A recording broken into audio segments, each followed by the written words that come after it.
Everyone, welcome to eGate.ai। हम पिछले video में बात कर रहे थे कि हम एक प्रॉब्लम को कैसे फॉर्मुलेट करते हैं। तो उसी सीक्वेंस में हम बात करेंगे 8 पजल प्रॉब्लम की, जो कि बहुत ही फेमस प्रॉब्लम है आर्टिफिशियल इंटेलिजेंस में। और हम इस 8 पजल प्रॉब्लम को काफ़ी बार रिविजिट करेंगे जब हम सर्च एल्गोरिथम्स के बारे में पढ़ेंगे, बट अभी के लिए हम केवल प्रॉब्लम फॉर्मुलेशन के बारे में देख रहे हैं। बेसिकली 8 पजल प्रॉब्लम क्या होता है, एक 3x3 का ग्रिड होता है, जैसे कि ये एक 3x3 का ग्रिड है। जैसे हम बात करें यहाँ पे टाइल्स हो सकते हैं 1 4 2 3 5 6 7 8, ठीक है। तो ये डिफरेंट टाइल्स हैं इन नंबर्स के, और एक ब्लैंक स्पेस है। ये ब्लैंक स्पेस जो है ये कहीं पे भी हो सकता है, ठीक है। तो ये एक स्टेट होती है 8 पजल प्रॉब्लम की, ठीक है। और हमारा गोल होता है इसको किसी एक पर्टिकुलर स्टेट में पहुंचाना, ठीक है। तो पर्टिकुलर स्टेट का मतलब, तो बेसिकली हम चाहते हैं इसे 1 2 3 4 5 6 7 8, इसको हम बोल रहे हैं अपनी गोल स्टेट, ठीक है। इसको हम इनिशियल स्टेट बोल सकते हैं। हम चाहते हैं कि इस इनिशियल स्टेट से हम इस गोल स्टेट में पहुँचें, ठीक है। तो कैसे हम इस इनिशियल स्टेट से इस गोल स्टेट में पहुँचेंगे, हम कुछ एक्शंस के थ्रू पहुँचेंगे। और वो एक्शंस क्या हो सकते हैं, ये जो हमारा ब्लैंक स्पेस है ये 4 डायरेक्शन में मूव कर सकता है। ये लेफ्ट जा सकता है, राइट जा सकता है, अप जा सकता है और डाउन जा सकता है, ठीक है। तो 4 पॉसिबल एक्शंस हैं जो हम इस ब्लैंक स्पेस पे ले सकते हैं, और हमें उन्हीं एक्शंस के थ्रू इस गोल स्टेट में पहुंचना है। तो अगर हम इसको थोड़ा एक्सप्लोर करें, जैसे कि हम जानते हैं हमारे पास 4 एक्शंस हैं, left, right, up and down, ठीक है। इस पर्टिकुलर स्टेट पे हम 3 एक्शंस ले सकते हैं। लेफ्ट तो नहीं ले सकते, बट राइट, अप और डाउन ले सकते हैं। तो अगर हमने राइट लिया, हमने अप लिया और हमने डाउन लिया, तब क्या होगा। तो अगर हमने राइट लिया है तो ये 3 इधर आ जाएगा, ब्लैंक स्पेस बीच में चला जाएगा, 5 यहीं पे है, बाकी पोजीशन सेम रहेंगी, ठीक है। अगर हमने अप एक्शन लिया है यहाँ पे, तो अब क्या होगा। अगर हमने अप लिया है तो, अगर हमने अप एक्शन लिया है तो ये ब्लैंक स्पेस ऊपर चला जाएगा और ये एक नीचे आ जाएगा। तो 1 6 4 3 7 2 5 8, ठीक है। अगर हमने डाउन लिया है फिर क्या होगा, ये 1 तो पहले से था, ये ब्लैंक स्पेस नीचे आ जाएगा, 6 ऊपर गया, ठीक है। बाकी का आपका सेम रहेगा, ठीक है। तो ऐसे करके आप जो है एक्सप्लोर करोगे सारे पॉसिबल स्टेट्स को, और हमारी गोल स्टेट क्या है, इस वाले स्टेट में हमें आना है। आपका जो ब्लैंक स्पेस है वो लेफ्ट टॉप कॉर्नर में आ जाए और बाकी नंबर्स ऐसे अरेंज रहें, ठीक है। ये one of the possible goal state है। आप अलग अलग गोल स्टेट्स हो सकती हैं। ऐसा भी हो सकता है कि हम चाहें कि ये स्पेस जो है सेंटर में रहे और बाकी नंबर जो है असेंडिंग ऑर्डर्स में रहें, या ये ब्लैंक स्पेस जो है ये राइट बॉटम में रहे। तो कुछ भी कॉन्फ़िगरेशन हो सकती है, बट करंटली हम चाहते हैं कि हमारी गोल स्टेट ये है, ठीक है। अब हम क्या कर सकते हैं, वापस से हम एक्शंस परफॉर्म करेंगे इन सारी स्टेट्स पे। तो जैसे अब यहाँ पे देखिए, ये जो ब्लैंक स्पेस है ये सेंटर में है, तो यहाँ पे आप चारों डायरेक्शन में जा सकते हो। तो यहाँ पे left, right, up and down 4 actions possible है। यहाँ पे आप अप और लेफ्ट नहीं जा सकते हो, बट डाउन एंड राइट आ सकते हो, तो down and right action possible है। यहाँ पे आप डाउन और लेफ्ट नहीं जा सकते हो, अप और राइट जा सकते हो, right. So up and right, ये एक्शंस पॉसिबल हैं, ठीक है। तो हम ऐसे ही सारी स्टेट्स को एक्सप्लोर करेंगे। अगर हम यहाँ पे ये अप वाला एक्शन को देखते हैं, तो अप वाले एक्शन पे क्या होगा, ठीक है। ये ब्लैंक स्पेस ऊपर जाएगा और 4 नीचे आएगा। 1 3 6 ब्लैंक स्पेस यहाँ आ गया, 4 नीचे आ गया, 7 2 5 8, ठीक है। इसके बाद हम क्या करते हैं, ये हम बाकी के स्टेट्स को एक्सप्लोर नहीं कर रहे हैं। अब इस पे हम क्या कर रहे हैं, इस पे हम यहाँ पे हम 3 एक्शंस ले सकते हैं, बट चलिए हम लेफ्ट एक्शन लेते हैं, लेफ्ट को एक्सप्लोर करते हैं। तब क्या होगा, ये ब्लैंक स्पेस इधर आ जाएगा, 1 2 3 4 5 6 7 8।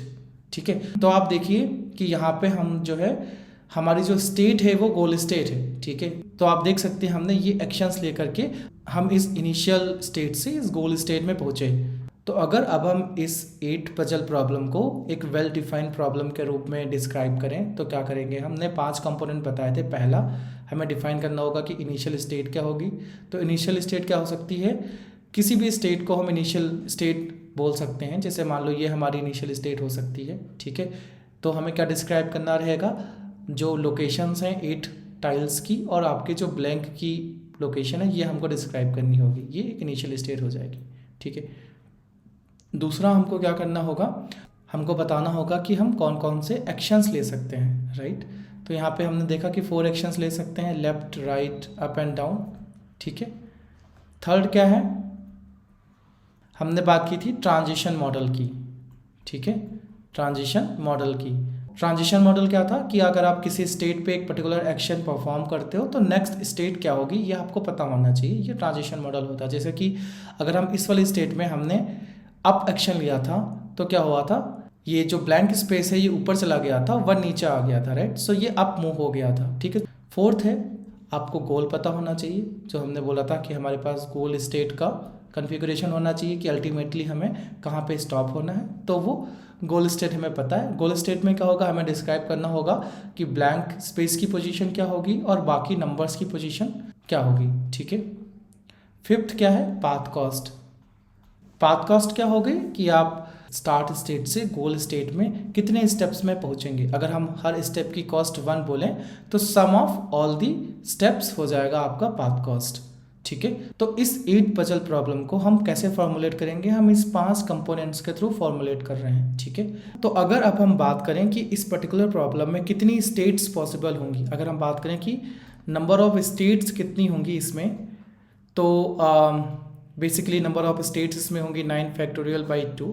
ये स्टेट्स कैसे आई इसके बारे में अगर आपको डिस्कस करना है तो आप हमारा क्लासरूम ज्वाइन करिए, जिसकी मैं लिंक इस वीडियो के डिस्क्रिप्शन में डाल दूंगा। वहाँ पर हम इसके बारे में डिटेल में डिस्कशन करेंगे, कैसे पॉसिबल नंबर ऑफ स्टेट्स जो हम एक्सप्लोर करेंगे वो 9 फैक्टोरियल बाई 2 होंगी। ठीक है, अगर आप बात करें 15 पजल प्रॉब्लम की तो उसमें जो आपका स्टेट स्पेस होगा वो बहुत ही बड़ा होगा। ठीक है, तो वीडियो एंड करने से पहले हम एक और एग्जांपल देखते हैं जो कि काफ़ी फेमस एग्जांपल है।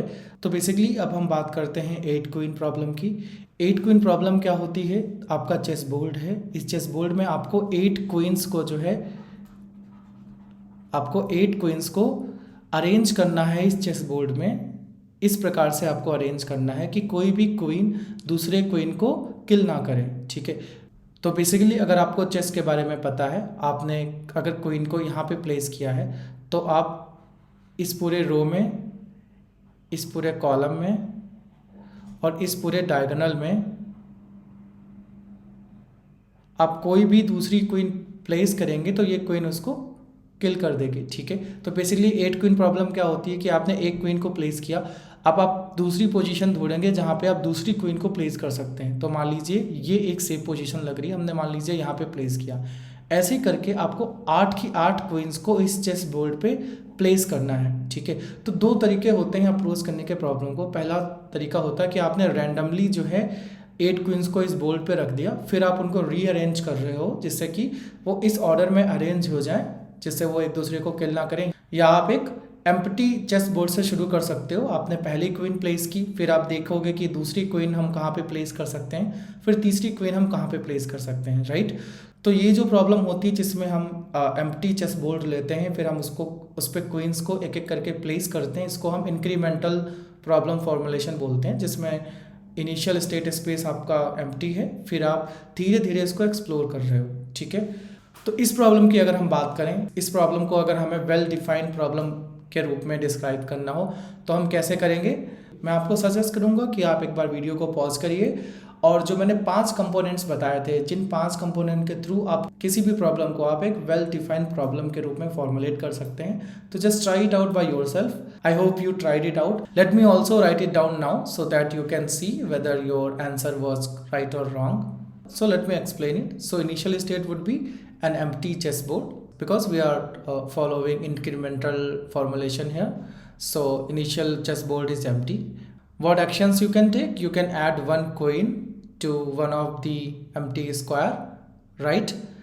What would be the transition model? Transition model would be, if you have added one queen, so you will have a new chessboard with one queen added, right?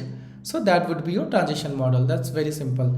What is goal? Your goal is, as I explained, there are 8 queens on this chessboard such that none of them is attacking, right? You place first queen, then second queen, then third queen, then fourth queen, and you need to make sure that none of the queen is attacking. Okay, so if you are able to place all the 8 queens on this chessboard, then we will say that the goal is achieved.